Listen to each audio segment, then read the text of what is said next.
Од 16 до 18 јуни волонтери од Општинската организација на Црвен крст Кочани ќе учествуваат на летниот камп за деца волонтери кој ќе се одржи во Лесново во близина на преубавиот Лесновски манастир. Покрај волонтерите од Кочанската организација на Црвен крст на кампот ќе учествуваат 40 волонтери од општинските организации на Црвен крст од Велес, Неготино, Пробиштип, Свети Николи и Радовиш. Тридневниот камп за прв пат ќе се реализира оваа година, а организатори се Црвениот крст и општина Пробиштип во соработка со Советот на млади на општина Пробиштип. Летниот камп е со регионален карактер и во него ќе учествуваат деца од 6 општини кои ќе се запознаат со убавините на Лесново, со планинарството и со сите други природни убавини кои ќе ги посетат таму.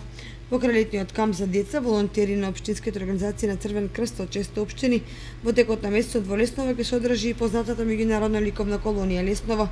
Инаку во месец август ваков летен камп ќе се организира во Кочани, каде што домаќини ќе бидат волонтерите од општинската организација на Црвен крст Кочани.